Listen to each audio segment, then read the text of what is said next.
It's indeed a wonderful, wonderful morning right here on your Premium News and Talk Radio. Today, 95.1 FM, Port Harcourt.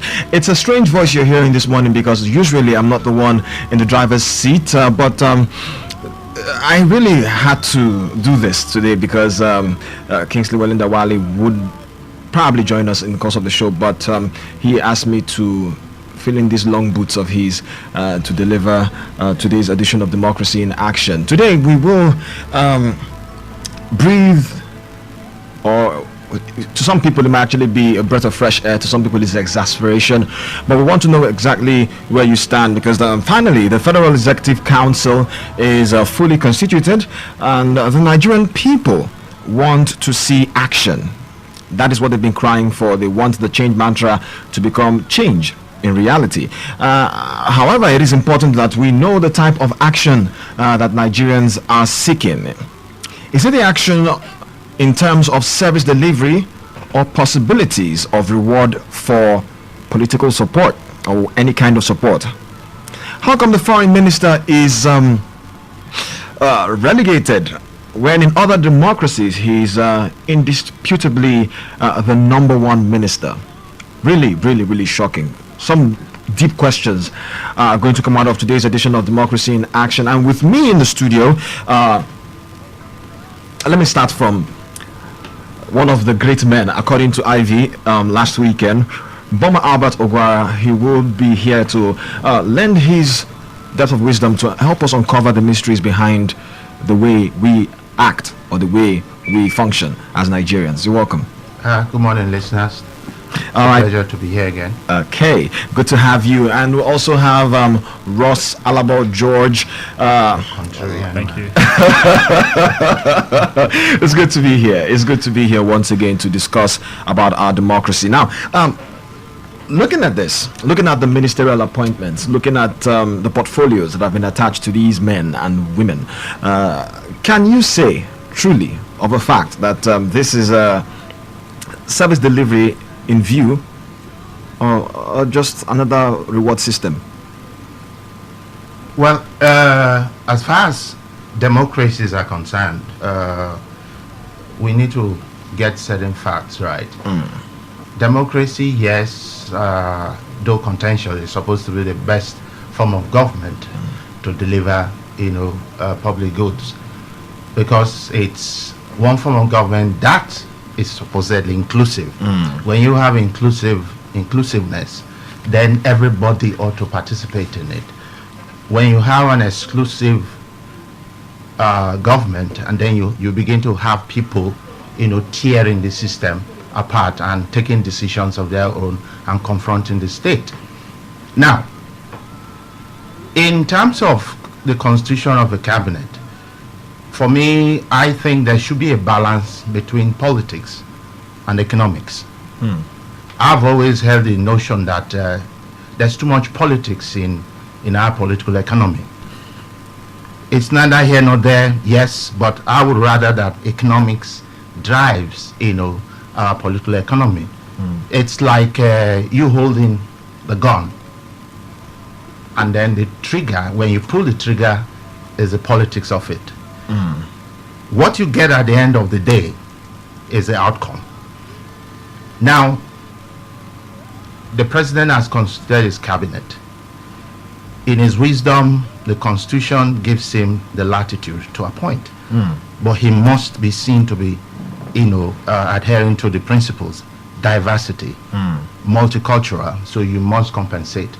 But embedded in it is a need for the country to benefit from that latitude. How does the country benefit?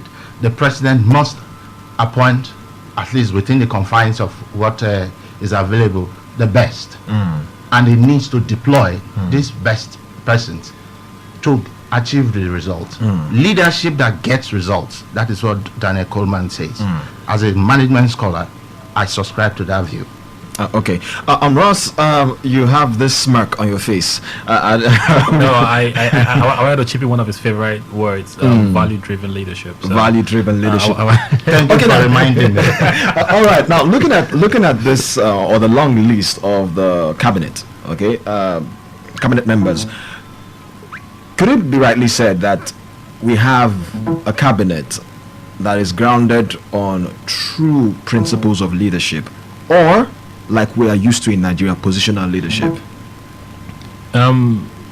It is the prerogative of the president to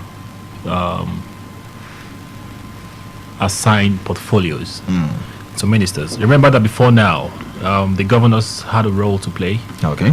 They sent 3 or 5 nominees, and then the president picks one. But this time, President Buhari decided, in his own wisdom, that look, I want to choose who I want to work with. Okay. Now, it still happened, of course, very visible and evident from the list that there were nominees from different political groups and interests. Okay. All right. Now we've seen all of that come to the fore. In judging the lists and the weight of the lists, I will try to be fair that even though this crop of ministerial, the collective, it may be not as I don't rate it as much as the last cabinet. Okay. But I think they have some real good materials within the cabinet. You made a mention of foreign affairs. I think the Minister of Foreign Affairs is probably one of the very exceptional guys who we should be looking out for. And if you look at the cabinet, it's been structured in such a way that it seems that the president's priorities will be the economy and infrastructure. Now, for the economy, you look at the way he's structured his team. He's building the economic team around the Minister of Finance. He's supporting her with the Minister of Planning. That's Falake Adeosun, right? Yeah, Adeosun. Adeosun, rather. Yeah, he's supporting her with his strong planning team. Remember now that they've split planning from finance. So the planning team is also very strong. You have this guy, Udo Doma. Okay. Fantastic commercial lawyer who understands planning very well, and then you have Amina Mohammed backing him up. She's also very tested and well experienced in planning. Now he's backing them up with also Okechukwu Nalama, a trained medical doctor who's found his way into finance and international investments and stuff like that. So we're looking at international investments, we're looking at planning, and we're looking at the finance ministries as core for people that will drive the economy in that sense. And then in infrastructure, there's the prime minister, or we call him the prime minister or the super minister, Babatunde Raji Fashola. Stop it. That's I had to laugh. I really had to laugh. The reason is because this is now like the mindset of a lot of Nigerians. Oh, yeah, that's true. You hear people. I'm a Lagosian. Okay, I can't deny the fact that there are some commendable achievements by Babatunde Raji Fashola. But see, when you esteem one above the other, to some extent, that it begins to make others look like they really have nothing to offer. For example, we do remember James Ocholi, right? His presentation at the screening exercise, right? We sat here in the studio, we heaped praises on the man, and we expected that the government of the day would have placed a man of that intelligence, and let's not forget he's also a successful lawyer, he's a senior advocate of Nigeria, and a lot of expectations were coming from that angle that he would help clean up the criminal justice system and all, and we're seeing him where you didn't allow me land, really. The truth is that, like I said in the beginning, it is the president's prerogative. And I think that what they looked at in terms of that was that Malami was the older lawyer. I think spent longer time at the bar. But whatever that was, that's the president's choice. And the person that's why we're here to discuss it, because this interruption was Fashola, right? Now Fashola is handling 3 portfolios, and Governor Amechi, former governor of Rivers State, is handling transport. So between Fashola and Governor Amechi, the infrastructure team is built. Aviation was standing on its own. Then he had added to transport. Yes, so aviation. So that's all those are part of infrastructure. Although some quarters have but also remember there is a Minister of State of Aviation. There's a permanent secretary of aviation. So it may not look as big as we want to look at it. While I call Fashola the super minister, really, is because he's going to get a chunk of the budget. And the truth is that the government of President Buhari really depends on how well Fashola will perform as minister. Okay, now you talked about aviation, all right.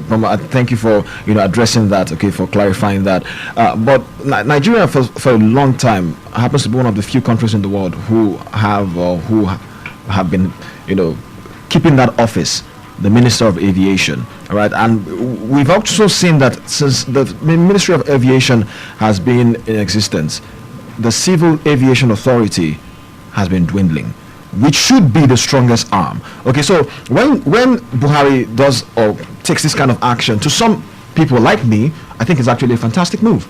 All right, but to some others, they want it to be the way it has always been. So the real question now is the thought pattern of Nigeria or Nigerians, basically. It's like our values really are misplaced.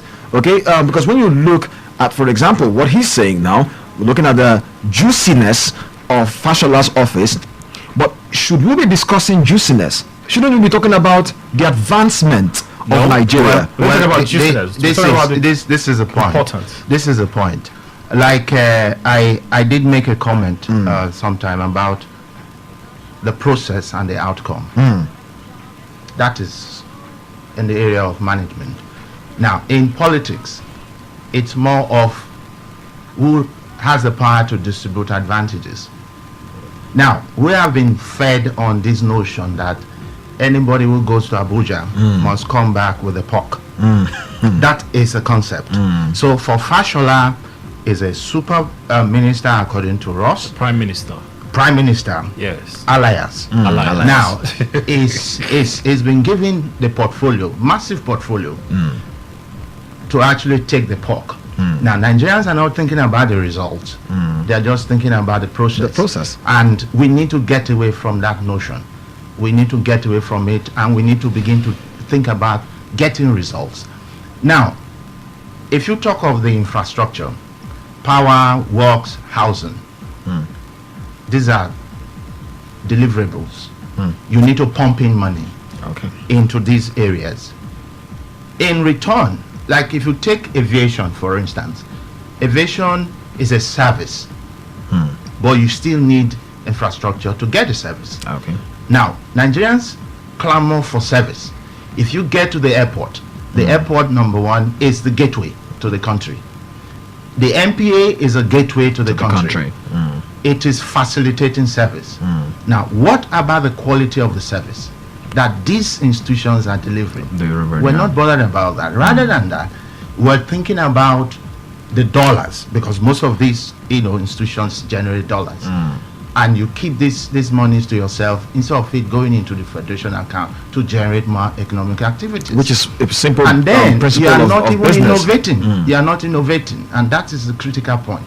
These institutions are not innovating to actually position Nigeria, at the very edge of the 22nd century, like other economies are doing. This is where Nigerians should begin to think fast and hard. So now the real question, now you said it's in that statement you said. Now do we think? We're not. We're frozen in a time warp, because every constituent part is thinking about the pork. What will our ministers bring back home? That is what is the problem.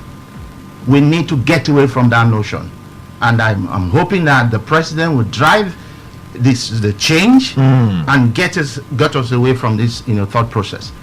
We need to begin to talk about investing, innovating, and investing for the next century. So now, Ross, please justify, because based on what Bama just said now, you talked about Prime Minister. Oh, yeah. Okay, good. Now, can you please justify why James Ocholi is a Minister of State for Labor and Employment? If we want to, go with Bama's thesis now, okay, you realize that this is an actual displacement or misplacement of portfolio. Can I answer that before it does that? Okay. Yes. Sorry, Ross. No problem. Now, the president in his wisdom must have used prior reputation of some of these candidates. Fashola comes from Lagos State with a fantastic record of infrastructural spending and development. Former Governor Rotimi Amechi does the same. Debatable, though. Debatable. That is not the issue. That's not the issue right now. We're discussing performance now. Why these guys are where they are, according to the president. Amechi In the also president's comes view. with In the president's it comes view. with a prior reputation. Reputation, okay. And if you now distinguish these two personalities, put them side by side with Ocholi. Of course, Ocholi is brilliant. He performed wonderfully well, but we are not aware of his reputation, prior reputation before now, because we're talking about evidence-based performance. Ocholi is an SAN and stuff. So I think those two gentlemen come, advisedly recommended for the portfolios. If Ross, okay, I'll let's have add it. to that, I think that a whole lot of it was political patronage. Come on, look at profile. Fantastic. Fashola did a great job in Lagos. You look at the transformation that you go into Shodi and you see stuff. Is it the Lagos rail? The Lagos rail system. The rail system, the eight lane project on Badagry. Fashola has a fantastic project management skill, and his profile actually shows that. And also the fact that Lagos is going back to a deplorable state now that he's out of office Exactly. shows it also. And Wole Soyinka described him as a governor that approaches government like a mechanic. He I saw that constructs and article. couples. Now, fantastic. Now, when you come to River State and you look at the monorail that has failed, and then you still give the responsibility of managing the rails to somebody who did not exactly perform well in project management. Now, if you watch Is it in project management my or in narrative- that particular? in project management, Okay. my narrative on Governor Mechi has never been about really corruption per se. My narrative on Governor Mechi has been about strategic management, project management. We had issues in River State, okay, in terms of project completion, resource allocation, where you had to do many projects at the time. I hope that he has learned, from some of the mistakes, and I hope that he will do better, as Minister of Transport at the federal level, because River State has a lot to gain from Governor Mechi being there. The truth is that the PDP in the state actually made a statement and said River State will not benefit anything from Governor Mechi. I don't think that's true. I think that the PDP needs to, tell Governor Mechi the objective of the state, with respect to his ministry. We have the ports. We have 2 ports in River State. We need them to work. The airport in Port Harcourt is down and out of, it's in a mess. We need to fix it. But coming to your question, I think that it is not about your profession that makes you a good. It's not a profession that makes you a good manager. True that, because state the security, the guy who's in charge of security and Defense of America happens to be a professor. Nobody has mentioned. He's a physicist. We're Exactly. talking about So- prior reputation, So, prior reputation, performance, and prior performance. So, but that's what makes a good minister is your capacity to manage man and resources.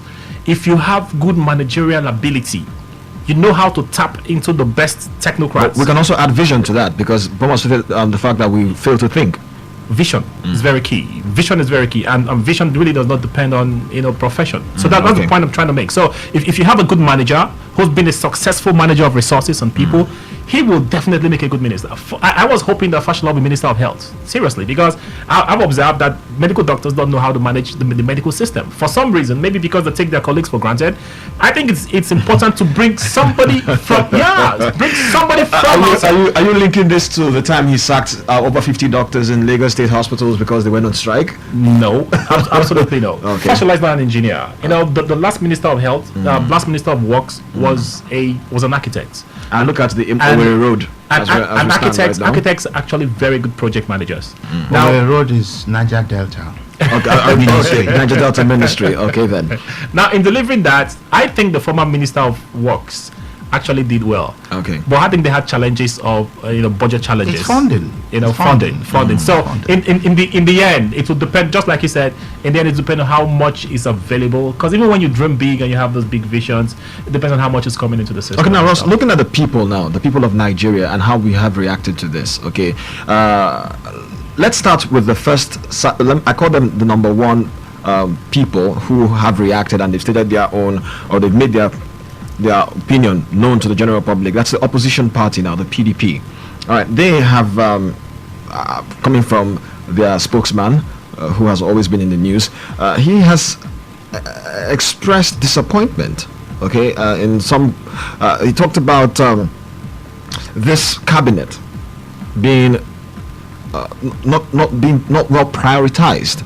According to Olisa Metu, he's saying now, that's where we are coming from now from this whole debate, that he feels that some persons here are either handling too much or not handling the right portfolio. Well, thank God he's not the president. Is the president's prerogative. Before I tackle that, let me dispel Ross's notion. Okay. The rail project is just one aspect of the expenditure that was undertaken. Okay. Well, various figures, 30-something billion, whatever. Out of how much? I believe the former governor spent well over 500 billion. If you percentile it, I'm not sure it's up to 10%. Okay. Does that now make it a poster of failure?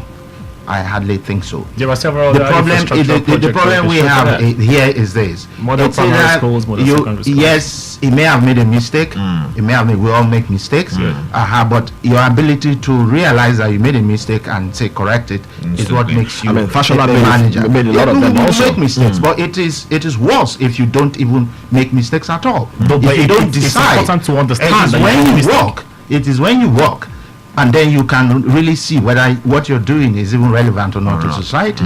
And let us also get it right that maybe 5 years down the line, that project may even come out to be a blessing. Okay. We don't know. We don't know that. We don't know. So, But you don't run government be like that that. as it may. You don't run government like that. Well, Ross, let him Be that as it may, let's move on because it's not about Rotimi Amechi. Now, where were we? talking about the PDP and their The stance. PDP. It is their prerogative to criticize, just as it is the president's prerogative to nominate and to deploy. He has deployed, as far as I'm concerned, from a management point of view, all the ministers are on probation, performance-wise. Performance-wise. It is not like as if Ocholu may remain there as a minister of state. So if he does well, Based on the present, he may be redeployed to somewhere else where his talent will Or- come to the fore. or redeployed out of the system. Or redeployed. Fashola may even not be able to cope with the pressure of his office, and he may be removed. So, what they have come with is just prior reputation. The real thing is them doing the job as it is now, Okay. and Nigerians will be the judge. And since they report directly to the president, they are there at the pleasure or displeasure of the president. No, but the further said that also by taking a swipe at the president now that the president keeps saying that Nigeria is broke. Nigeria is broke. Nigeria is broke. I mean, it's becoming a vinyl record now. But when you look at what they said, and I will read it because I need to quote them on this one. They said, whereas President Muhammadu Buhari had announced that the nation is bankrupt to the extent he cannot pay his ministers, his new Minister of Information had contradicted him directly by stating how the government is buoyant and ready to deploy $2.5 billion infrastructure fund, saved 1.4 trillion naira, with another 2.5 trillion naira ready as a special intervention fund, which goes to say that the country is not actually broke. Now, with that, we can actually stand and look at what they are saying now and look at the president's choice or choices as faulted to some extent. Partial ignorance. Partial ignorance is what you call this? Yes. Okay. Because do you partial mean? ignorance in the sense that when you criticize, you only know about half of You take half truth. what you're talking about because you are not possessed of the true facts. And Ross doesn't really agree with you on that one. Then agree, the I political don't agree side with of it is what that damages you. You can use it positively or negatively, genuinely ignorant of the fact. But when you mischievously, apply it like as if you know it all, then it becomes propaganda. Now they have entered governance, and suddenly they realize that the picture they painted of the previous government is not what it is. That is why I say it's partial ignorance. But whether it's mischievous or not is another matter. And that's the politics of it. And you remember I mentioned the gun and the trigger. The trigger. Okay, Ross, He will always shake his head. My friend, he's been firing at the PDP like, a bit much. So, the point I really want to make on this is that the president has not shown a steady hand in the 6 months. We had to wait for This is 6 poker. months. Yeah, we had to wait for 6 months to get a a moderate cabinet? Why don't wait for 6 months to get ministers and portfolios? Come on, let's look at what General Buhari said concerning the President ministers. Buhari. President Buhari. All right, he said that not all ministers will have portfolios. And some will have like 3. All right, now we see that all ministers have portfolios. Freudian slip. They all have portfolios. He also said that the country is broke, demarketing Nigeria on all its foreign trips, telling the world that your economy is broken, that morals and resources have been vandalized. That's not how to market a nation. President of Kenya, Uhuru Kenyatta, was at the same India, and he was marketing this nation, telling them that they're fixing, that they have issues, but they're fixing those issues, Just by like making sure that they have a one-stop shop and stuff. Just like Macedonia, who's close to Greece, they're having issues, but they keep marketing themselves. You keep marketing yourself. As the president, you're the chief marketer and chief brander of your country. You don't go about telling people that my country is corrupt, I inherited this, the country is broke. Who wants to invest in the broke nation? Look at what's happening in our stock exchange. It's dwindling every single day.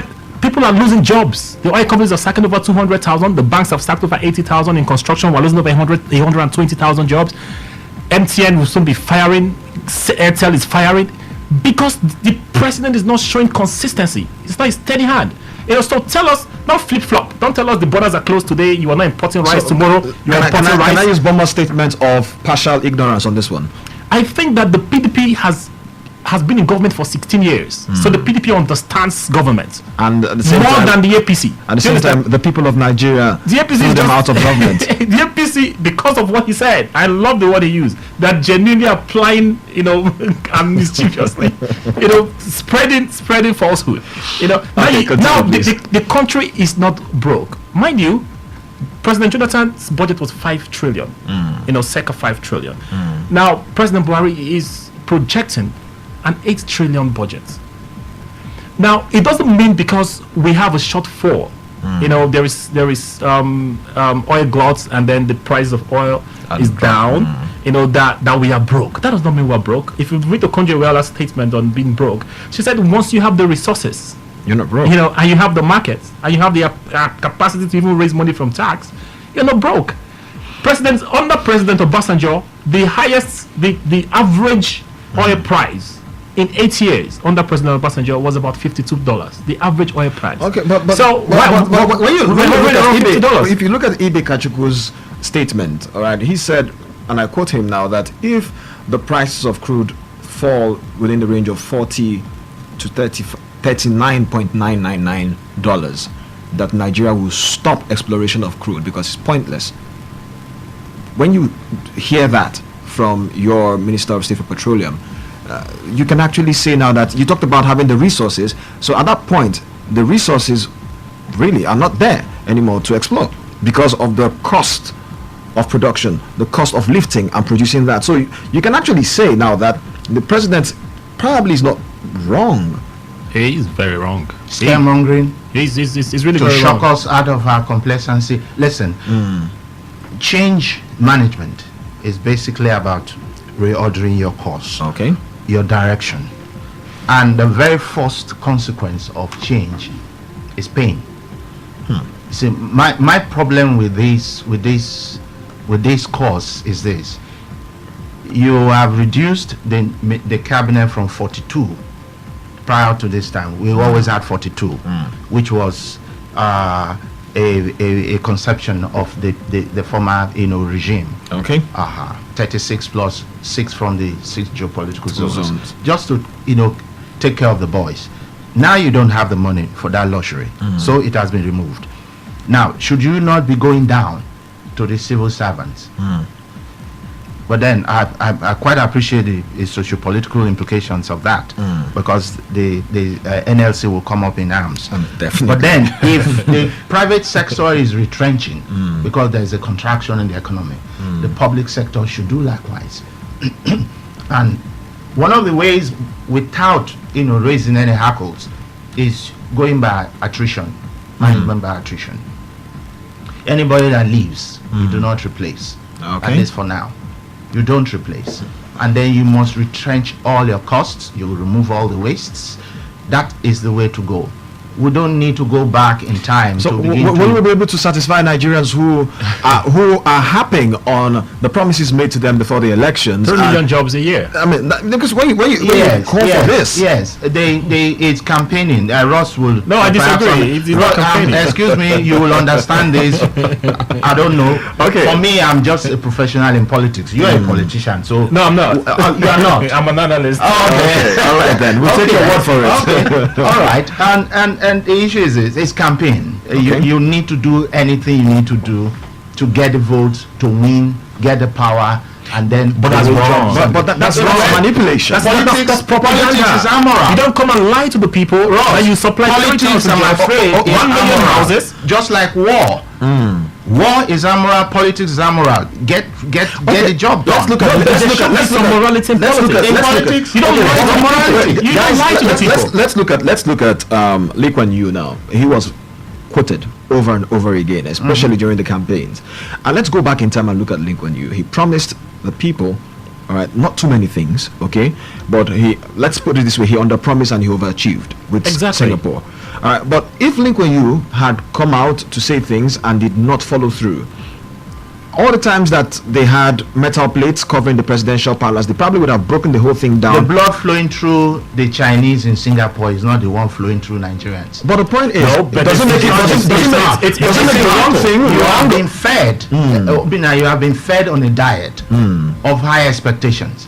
Unfortunately, we caused the people are suffering from the crisis of low expectation. We expect so much from governance, but when it comes to the nitty-gritty, we expect very little. Why on earth, for instance, would the legislator keep coming back to give you keke napep, a sewing machine, and we accept whatever, that. and then you accept it as being normal? It is not normal. Since you are expecting so much, go for the so much. Tell them you don't want. Okay. And we need you to fix this. We need you to fix that in our community. Not to give me a sewing machine. Which at the end of Those the are quick wins. like You some- know, like some quick wins. Like But for how on the long? internet, you For how must long? have quick wins. we You must have need midterm agenda. safety Nah, nets that are more enduring. Okay, let's And we need let's- safety nets that are more enduring. People must survive. Quick wins are also very important. Oh. Quick wins are also very Oh, important. okay, okay, First, okay, quick okay, wins okay, over there. okay, just Oh, yeah, sure. okay, all right. Looking at what Bama just said now, it's beginning to raise my eyebrow, because when you look at, for example, you talked about the people accepting or having low acceptance, all right, and you look at the current Minister of Labor and Employment, who during the time he was a senator, what he does was probably, like you said, keke, all right, and he will install transformers with his face on it, all right, saying that Chris Mabweze Ngige did this for you and did that for you and all. You talked about the people rejected, but the truth is, But the road on which the Kaken and Peps will ride are in decay. so that tells you also now that even if the expectation of the people are low, or the acceptance of the people is low, shouldn't the government get its own defibrillator and, jack up the people's expectations by doing the right things? Obina, in software engineering, is what we call a requirement matrix. When I approach a client and he tells me his problems, the first thing I do is to work with him to identify his needs. Okay. Okay. And when I deliver the solution, before I get paid, he will check the solution I have delivered and mark off that every requirement, every need So that you he must- stated. He must query your Fantastic. solution. Okay. Now, the assumption is that the APC did a need analysis. They have fantastic team of economists and social people who gather data. They did love data gathering work. And they saw the needs of Nigeria. And I'm sure they prorated everything. And they said, okay, we'll give you 1 million houses every year. They looked at the economy. During the campaign, oil prices were low. When They were dropping. when even President Buhari made statements on that, they saw the situation of the economy and they still said, look, we'll give you 1 million houses a year. In the first 6 months, we'll provide 700,000 jobs. We will give 5,000 to every unemployed. What were they thinking when they were saying these things? These statements were coming directly from the vice president. Some of them were coming from President Buhari. So why is it that you come into office now and then you want to fire people? How are you going to do that? You need to create And the jobs. there's this whole talk Or of you accept that you failed. diversification. Well, it goes back to diversification. what I'm saying. There's that gap. Now they lapped it, didn't they? And they delivered the votes. They put them there. Now it's okay, let us adjust the expectation a little bit. Give them a bit of time. So we are as guilty as their non-performance. I heard an That APC. is the point I'm making. Yeah, I heard I an think APC so. strongman say that some of the promises that were made were unrealistic on national TV. He said it himself. Very unrealistic. He said, and then, I mean, he was saying that it's time for Nigerians to focus on the realistic. But hey, But you didn't couldn't- paint the realistic. that's the thing. So this can be considered as robbery to some extent. Absolutely, that's what it is. Well, it is, but unfortunately, I'm not going to give comfort to the PDP because they ought to read again from the From the APC, APC. and do what was needful. They were just like taking it for granted that well they're in office and the people will have to accept what we offer them. Too bad. Nigerians are getting a lot smarter. But I agree with you to some extent. The truth is this: that you see the reality when you're in office, and when you're in office, you're unable to make those kind of verbals, large, bogus promises because you know that delivering those things are actually not as easy as you think. But when you get into office, people begin to see. He made the point that the expectation is really high. People are expecting so much from President Buhari. They're expecting change. My friend called me and was like, "Can you imagine what the police did to me?" And I was like, "You voted for the APC. They're still collecting bribes on the road. We're still seeing bribery and corruption in civil service. It's still, change does not start from the top." And I've made this point over and over again. That's change. The Bible It's a says, foundational the Bible says problem. that righteousness exalts a nation. It's not the righteousness of the leader. It is the righteousness of the people. There are states in the United States of America where you carry 2 bags. Somebody rushes to you. Can I help you?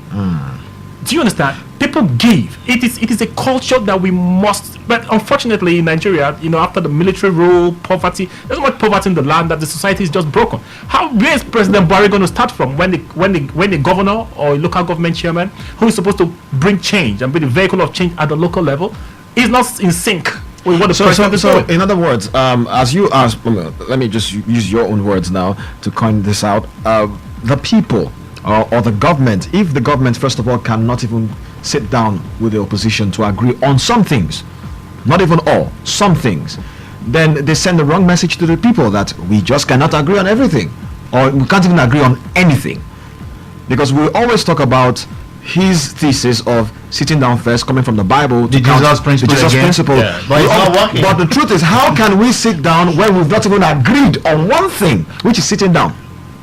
Well, that is simply because, like, if you remember my opening statement, the very end of democracy is to bring in, the most, to agree on where our democracy is headed, how we're going to achieve it. We have never sat down to agree on that. So again, we've vitiated the Jesus principle. We don't even know how many we are in the country, not to talk about even sitting down to talk. And then you now need to agree to talk. We have not agreed that we're going to talk. So we need to have those fundamentals right before we begin to talk. Before you even talk about dispersing power from the center, because the center is too loaded. And that's why we'll keep running on the same spot. I'm afraid my prognosis is simply that, well, this change mantra is not going to deliver much, because it's still the same principles that are driving.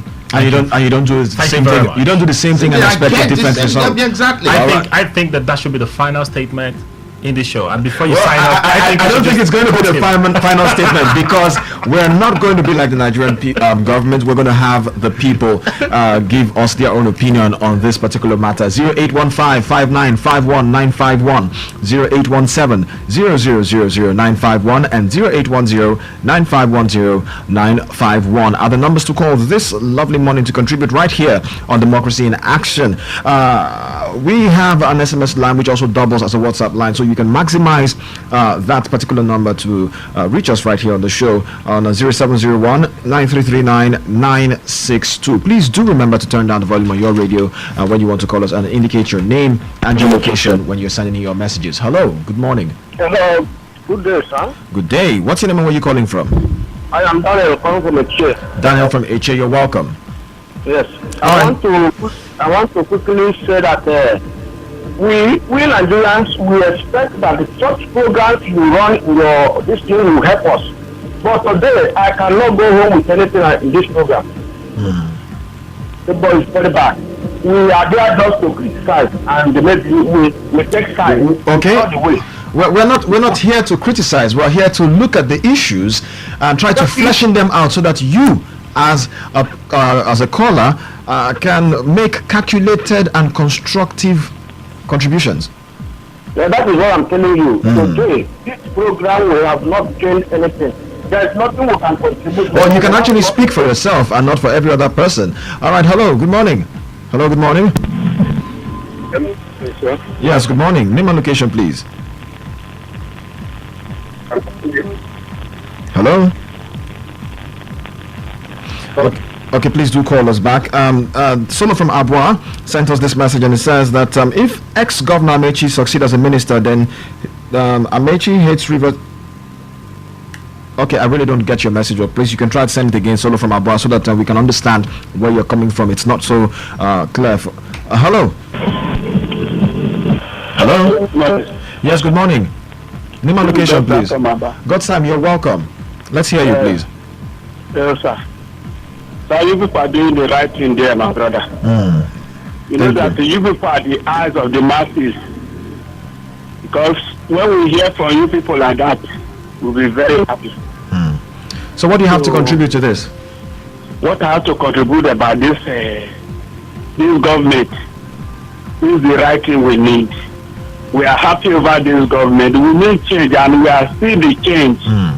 We pray that the change to continue. Okay. To continue. All right, then. Thank you very much. Appreciate it. And Bomo is really getting us to understand that this may be his own stance too. Hello. Good morning. Good morning, sir. Good morning. Name and location, please. My name is Mr. I'm calling you from Aba. You're welcome. So let's hear you. My contribution in this program, so I want to thank you for this program. It's very educating. I want to say that in a company where the owner of the company will go out looking for people that will come and buy shares to upgrade the company and make the company grow well. Okay. The same person will still go to the state. People is looking to work into his company to tell them that there's corruption in his company. How can those people come and buy those shares? But you also need to understand that if you're going to sell your company, you also will go with your financial statement. So your financial statement cannot lie. Yes. Okay. So my idea is that President Buhari should not go out there to begin to demarcate Nigeria, being his own country, his own company, where he's residing over. How can those people come in to establish their businesses, their company and help upgrade our? So that's my contribution. And I want to also add that if there is any way that this program that is in sorry, can you repeat yourself again? Hello? Can you repeat yourself again? You were not clear. Yes. Okay, so repeat yourself again so we can hear you. Can you hear me now? Yes, it's better now. Yeah, I am saying that if this program that we are contributing now can be conveyed to Mr. President to know that the people that is ruling are no longer happy over the way he's marketing this country. It will be very good. No problem about that. We will convey it via our YouTube channel, and I'm so sure Femi Adesina will be able to get it across to him. Thank you very much, my brother. Appreciate you. Hello. Hello, good morning. Yes, good morning, Mr. Dina. Good morning, Mr. Real Gift. It's good to have you. Thank you very much. All right. Mr. Ross and good morning to you, sir. Good morning. Good morning. Yes, for me, I've learned something from the program today, and I'm taking it with me. But the thing is this, I want to disagree with all of my guys in the studio who said the change is supposed to come from we, those of us from the taproot. Okay. I think it has to come from the leadership, because he talked about the late Lee Kuan Yew, God bless his soul. He decided to make the change, and he started from the top, and then the people key in, because like I say, one of our problems is the collapse of the value system. And when it was collapsing, the leaders who are supposed to, amend it, decided to look the other side, and then it collapsed. when I was growing up, what I had was brown envelopes. Somewhere along the line, it became Ghana Must Go. And then now it's POS machine, so to say.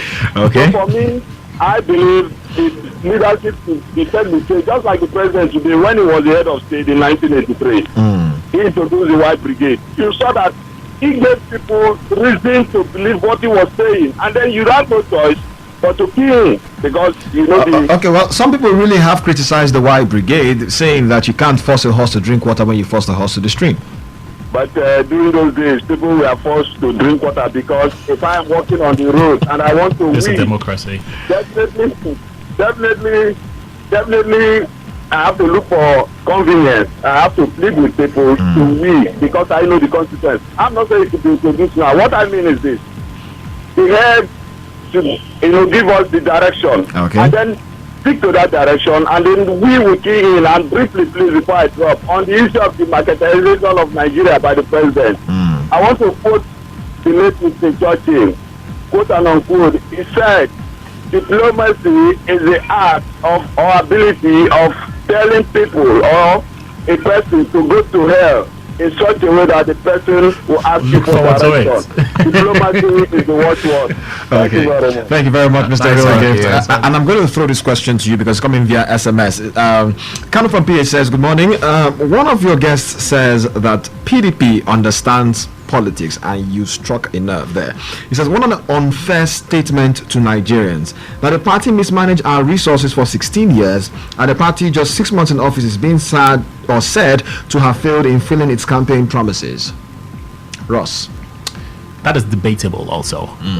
Depending on your position on the aisle, left or right, you want to see the PDP in different lights. Okay. But first of all, before you judge the People's Democratic Party, I am not a member of the PDP, all right? But it has been said. It has been said. It's a preferred party. If today I need to join a political party, I'll definitely join the PDP. Very conservative. If I ultra conservative. Well, that's an opinion. Okay. Now, if you want to look at the performance of the PDP, you will need to look at where exactly did it start we were in 1999. Okay, you need to look at that because everything that President Jonathan achieved or did not achieve started of what was a build-up of something that has happened since 1999. So that means that PDP created a Nigeria for the APC to build on. Is that what you're saying? Exactly. Okay. There are areas where the PDP did very well. Look at the broadband penetration. Look at technology. Look at this show. It's going to be on YouTube. Nigerians can. There are over 18 million Nigerians. What am I saying? About 80 million Nigerians on the internet. On the internet right now, yes. 18 towards 90. Yeah, people are online. We have one of the greatest successes of President Olusegun Obasanjo, which people don't even talk about. There's a National Open University. There are Nigerians studying online. Yeah. We're expanding. PDP has expanded education. There are more people who have access to education. Let's not also forget about the Paris Club. Exactly. The debt relief, even though we built on debts, more, but you need debts to finance infrastructure. PDP has done stuff in health. They've expanded health. They've expanded agriculture. There are key areas where they've succeeded. The rail system, they tried their best to bring the rail systems back, and that's what we expect that Governor Mechi will build on. Okay. So the airports, they made an effort to resuscitate several airports at the same time. Maybe the mistake they made was doing too many at the same time, but we also expect that the new Minister of Aviation will come in and build on what they have done. Now, politically, it's people can throw punches at the PDP and say, look, you guys mismanage resources, but look at what is happening with the Remita scandal as we have right now, where a company is making 60 billion naira a day in the TSA transaction. Still alleged. But you see, it's still alleged, but people will no, it's not alleged because the CBN has actually retrieved about 8.5 billion from the owner of Remita. So government is not easy. There is no government that can 100% say. The American government, if you look at Medicare and Medicaid, the kind of corruption that is in Medicare and Medicaid, Nigeria cannot even handle it because the economy is going to collapse. And now people think that Nigeria is such a rich country. And I look at them and I wonder, what is the revenue of Nigeria? NNPC projects that will get $20 billion in 2016. Nigeria, $20 billion, NNPC from your main source. First of all, is there a plan in getting 20 billion? Because it's just there. We're going to make this. Exactly. The 20 billion actually is coming from oil and gas. It's from oil and gas. Okay. But when you do the math, you look at the dwindling oil prices that even analysts have not been able to give us a projection. An upward projection.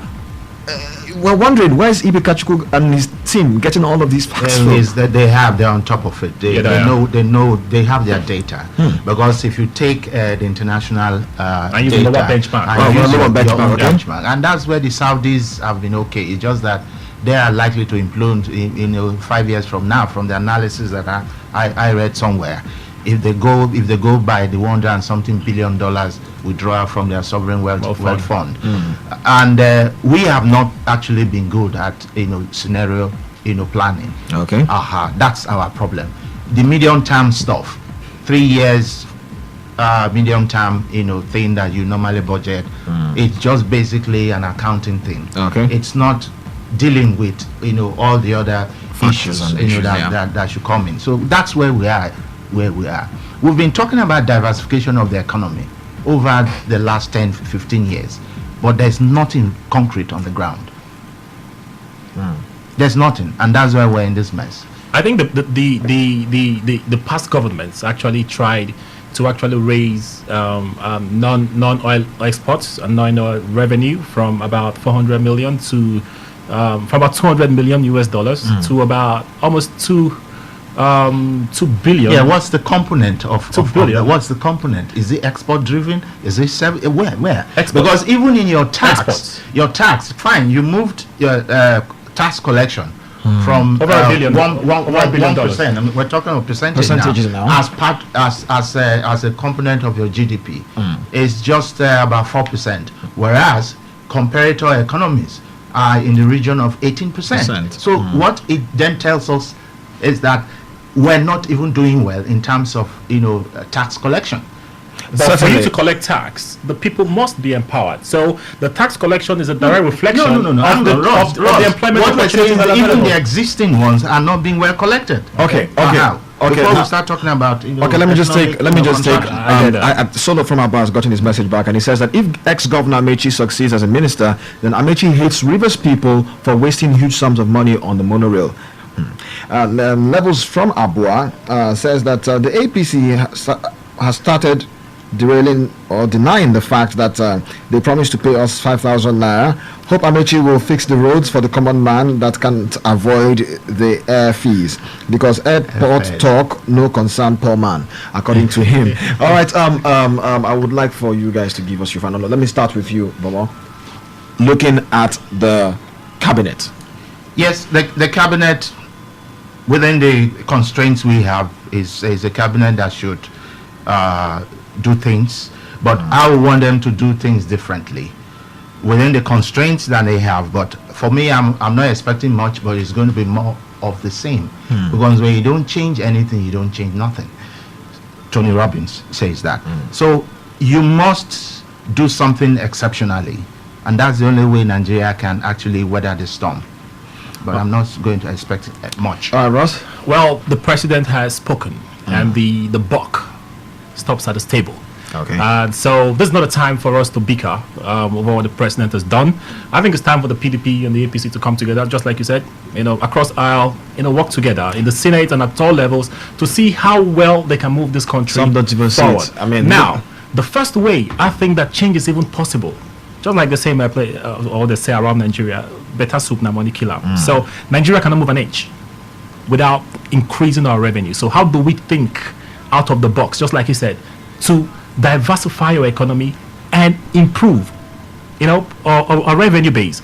Because we're looking at less than 30 billion US dollars in revenue every year. That's what Nigeria spends, and people talk about Nigeria being rich. Nigeria is not a rich nation. And Nigeria blows 2 billion in gas flaring every single year. Every single year, In dollars now. Even when every single year. But even when you add that, you're still less than $30 billion in a year. Now watch this. The University of California has a budget of about $32 billion. The University of Berkeley. California, Berkeley, has a budget of about $32 billion annually. That's a university in America. The New York Police Department spends more than Nigeria annually. So the issue is not about leadership or no leadership or whatever. Leadership must function, they must be exemplary, but leadership must first of all see how they can work with the people and the various arms of government and improve revenue, because the future of this country depends on how much we get And because he's made a very great point about ports of entry or airports, and the ports themselves. So we need to begin to export, more than we import. So we export too much of crude things, and that's the same reason why we were a colonial region, the plantation. Now there's no reason why we cannot refine our oil and export refined oil. That way we're creating jobs back home. So the issue is let us bring in more revenue. Let's create more jobs so that more people will pay taxes. Will pay more taxes, revenue increases. All right then. Thank you very much, Bomo. I do appreciate you. Thank you, Ross, for being a part of Democracy in Action today, and thank you for everyone who has also been a part of this. Those that we couldn't take their calls, we apologize for everything, but we do know that by God's grace, we will be here again next weekend to discuss more right here on Democracy in Action. As for me and the rest of the Democracy in Action team, we say have a wonderful weekend and stay away from violence and apply wisdom in everything that you do. God bless you.